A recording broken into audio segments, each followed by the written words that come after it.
এবং এই প্রকৃতি। কিন্তু কতগুলো মানুষ এই সাহিত্যে সংস্কৃতিতে নানা রকম কাজ করে, সেগুলো টিকে থাকে না, নিন্দিত হয়।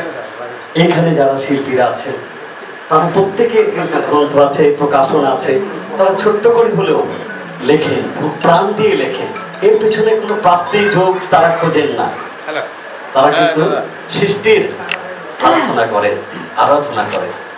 একটু আগেই খালি মোহাম্মদ দেলোয়ার এই কণ্ঠশিল্পী যে কথাগুলো বলে গেলেন সুরের ব্যাপারে, সংস্কৃতির ব্যাপারে, গানের ব্যাপারে, আসলে আমি ছোটবেলায় একটা ছবিতে গান শুনেছিলাম, কোন কিতাবে লেখা আছে গো হারাম বাজনা গান।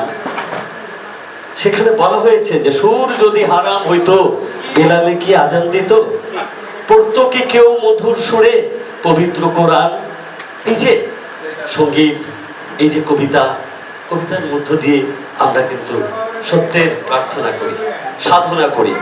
এই যে নজরুলের কবিতা, এই যে রবীন্দ্রনাথের কবিতা, মাইকেলের কবিতা, জীবনানন্দের কবিতা, আমাদের পল্লী কবি নজরুল এই জসীমউদ্দীনের কবিতা, আপনারা একবার ভেবে দেখেন এই কবিতা আমাদের মহান মুক্তিযুদ্ধে কিভাবে সাহস জুগিয়েছে। শামসুর রহমানের সেই কবিতা, তোমাকে আসতেই হবে হে স্বাধীনতা। কিংবা বঙ্গবন্ধু হত্যার পর আমরা দেখি যখন নির্মলেন্দু গুণ লেখেন, সমবেত সকলের মতো আমিও গোলাপ ফুল খুব ভালোবাসি, রেসকোর্স পার হয়ে যেতে সেই সব গোলাপের একটি গোলাপ গতকাল আমাকে বলেছে আমি যেন কবিতায় শেখ মুজিবের কথা বলি, আমি তার কথা বলতে এসেছি। আমাদের একশন সাহিত্যিক ছড়া শিল্পী আজিজুল ইসলাম লেখেন, নীল আকাশের তারায় তারায় মুগ্ধ আমার দু চোখ হারায়, ঘাসের মনে কাশের মনে একটি ছবি থমকে দাঁড়ায়, শেষে শেষে হলদে ধানের সুরে সুরে পাখির গানের, ছবিটা কার, ছবিটা কার, শেখ মুজিবুর রহমানের। এখানেই তো একজন মানুষ, একজন কীর্তিমান মানুষ, যার কর্ম আছে, কীর্তি আছে, যিনি আমাকে বাঙালি বানিয়েছেন। আমার বাপ দাদা ছিল কেউ ব্রিটিশ, কেউ পাকিস্তানি, কিন্তু আমাকে বাঙালি বানিয়েছে। আজকের বিশ্বের বুকে আমরা গর্ব নিয়ে অহংকার নিয়ে কথা বলি। আজকে বাংলাদেশ শুধু নয়, ভারতবর্ষের বিশাল অংশ, সেই ত্রিপুরা, সেই পশ্চিমবঙ্গ, আসাম, মেঘালয়, এই 5টি অঞ্চলে ব্যাপক মানুষ, প্রায় 50,000-এর ঊর্ধ্বে মানুষ, 50 কোটির ঊর্ধ্বে মানুষ বাংলা ভাষায় কথা বলে। আজকে সিয়েরা মতো একটি দেশের দ্বিতীয় মাতৃভাষা বাংলা ভাষা।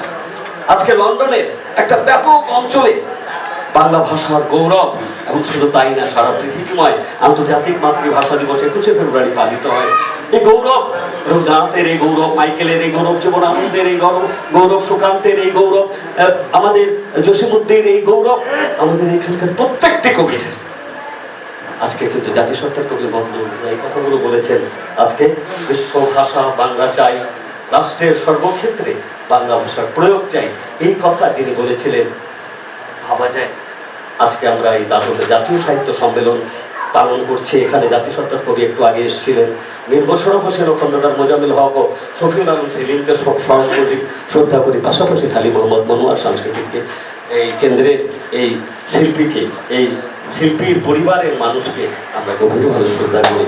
আজকে শুধু এইটুকু বলবো যে আমরা যারা সম্মানিত হয়েছে সর্বক্ষেত্রে, তারা প্রত্যেকে কাজ করে ওই উপরওয়ালা সাক্ষী আর আপনার হৃদয় সাক্ষী। আপনি যে কবিতাটি লিখেছিলেন, যে ছড়াটি লিখেছিলেন, যে গানটি লিখেছিলেন, যে গল্প উপন্যাস প্রবন্ধ যা কিছুই লিখেছিলেন, যা কিছু গীত করেছেন, সব কিন্তু মহান আল্লাহকে সাক্ষী রেখে শান্তির জন্য, স্বস্তির জন্য। কারো লেখাই কি ছিল যে পৃথিবী ধ্বংস হয়ে যাক, মানুষ নষ্ট হয়ে যাক? আছে কেউ লেখে? কোনোদিন লেখে না। সবাই প্রত্যাশা করে এই সুন্দর ফুল, এই সুন্দর ফল, মিঠা নদীর পানি, খোদা তোমার দেহের বাণী, এই করুণা গীতিই তো গাই আমরা। নজরুল তো সেই কথাটি তার না হাম না ইসলামী গানগুলোতে রচিত করেছেন। আসুন আমরা সেই প্রেমের কথাও বলি। প্রেম তো দেশপ্রেম হয়, মায়ের প্রতি প্রেম হয়, প্রিয়ার প্রতি প্রেম হয়। সবকিছুই আমরা সাহিত্যের মধ্য দিয়ে, সংস্কৃতির মধ্য দিয়ে, সত্যের মধ্য দিয়ে উচ্চারণ করি। আর কথা বাড়াবো না।